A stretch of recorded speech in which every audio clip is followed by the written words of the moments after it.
दोस्तों, उत्तर प्रदेश में हो क्या रहा है? उत्तर प्रदेश के मुख्यमंत्री योगी आदित्यनाथ अपनी कुर्सी बचाने में इतने मशगूल हैं कि प्रदेश में क्या चल रहा है होश ही नहीं है। सरकारी महकमा सियासी उठापटक से फुर्सत पाता तो देख पाता कि सूबे में एक फर्जी आर्मी सेंटर चल रहा है जहां बाकायदा ट्रेनिंग दी जा रही है। लोगों को करोड़ों का चूना लगा दिया गया है, पर यह पता तब होता ना दोस्तों जब प्रशासनिक अमला राजनीतिक भांग खाकर नहीं बैठा होता।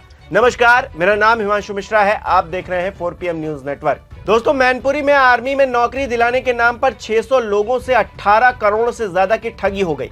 यहां भारतीय पुलिस प्रोटेक्शन फोर्स यानी BPPF और हिंदुस्तान रक्षा धर्म के नाम से 2 ट्रेनिंग सेंटर खोले गए थे, जिसकी खबर सबको थी सिवाय प्रशासन के। मामले का खुलासा तब हुआ जब तेलंगाना से आए एक युवक के साथ मैनपुरी के एक शख्स ने फर्जी ट्रेनिंग सेंटर चलाने वाले अरविंद कुमार पांडे के खिलाफ पुलिस से शिकायत की। आरोप है कि अरविंद कुमार पांडे ने यूट्यूब और फर्जी विज्ञापनों के जरिए भरोसा जीतकर 3 से 4 लाख रुपए ले लिए, लेकिन ना तो नौकरी दिलवाई और न ही पैसे लौटा रहे हैं। शिकायत के आधार पर पुलिस ने फिलहाल अरविंद कुमार पांडे और असिस्टेंट सुमित्रा सेनापति को गिरफ्तार कर लिया है।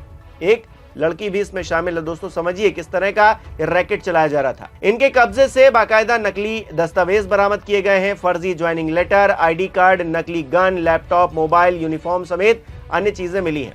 गजब की बात यह है दोस्तों कि ये लोग 1-2 हफ्ते या फिर 1-2 महीने से नहीं ये फर्जीवाड़ा कर रहे थे, बल्कि 3-4 साल से ये सब कुछ हो रहा था, जिसकी खबर प्रशासन को कैसे नहीं थी ये अपने आप में बड़ा सवाल है, क्योंकि प्रशासन को हर चीज की खबर रहती है। कौन कहां जा रहा है, कब जा रहा है, सब कुछ पता रहता है। इतना बड़ा ट्रेनिंग सेंटर चल रहा था, किसी को कुछ पता ही नहीं।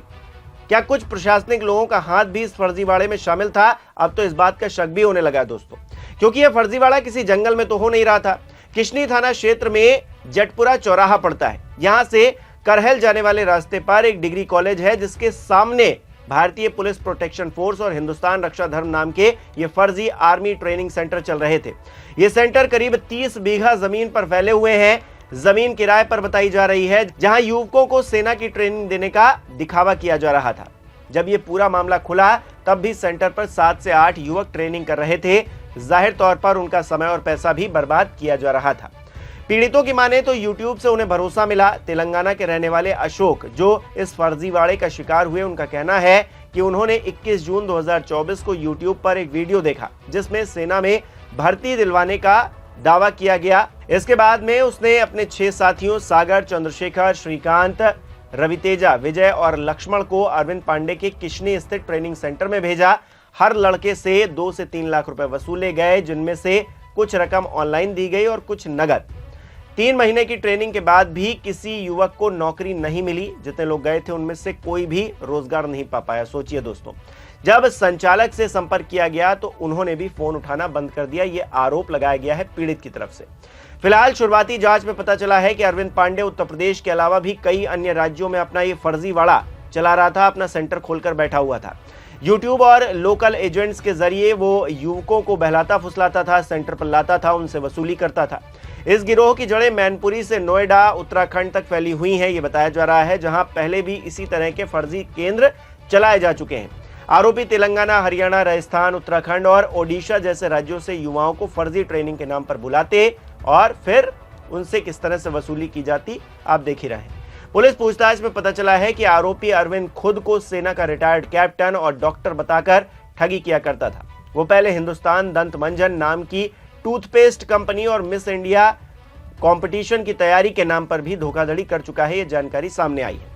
बताया जा रहा है कि अरविंद ने सेना और पुलिस में भर्ती करवाने के नाम पर भी देश भर के 600 से ज्यादा युवाओं को ठगा है और करीब 18 करोड़ रुपए से ज्यादा की ठगी की है। फिलहाल जांच पड़ताल जारी है। पुलिस का कहना है कि भारतीय पुलिस प्रोटेक्शन फोर्स नाम से यूट्यूब चैनल के जरिए सेंटर के प्रचार प्रसार किया जाता था, जिसमें सेना और पुलिस की ट्रेनिंग के कई वीडियोस हैं। संपर्क के लिए मोबाइल नंबर भी दिया गया है। उसके खिलाफ ठगी के मामले कई प्रदेशों में दर्ज है। आरोपी संचालक अरविंद कुमार पांडे को गिरफ्तार किया गया है।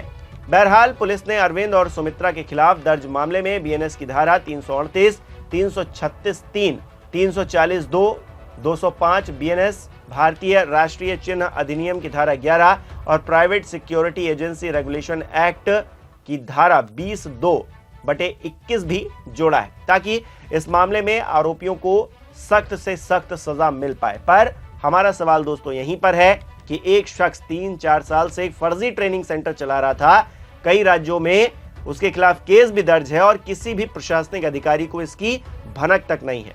अगर थी भी तो पहले इसे क्यों नहीं रोका जा सका? अगर पीड़ित सामने नहीं आते तो शायद आगे भी ये ट्रेनिंग सेंटर चलता रहता। और ये किस तरह का देश है दोस्तों, किस तरह का प्रदेश है जहां पर डबल इंजन की सरकार चल रही है, दावे पर दावे किए जाते हैं, वादों पर वादे किए जाते हैं और युवाओं को इस तरह से ठगा जा रहा है, खुलेआम इस तरह का फर्जीवाड़ा हो रहा है और प्रशासनिक अधिकारी भांग खाकर बैठे हुए हैं। वो सिर्फ राजनीतिक मलाई खाने के लिए, राजनीतिक रूप से प्रेरित होने के लिए। क्या इसीलिए प्रशासनिक अधिकारियों का इतना बड़ा अमला मौजूद है इस प्रदेश के अंदर?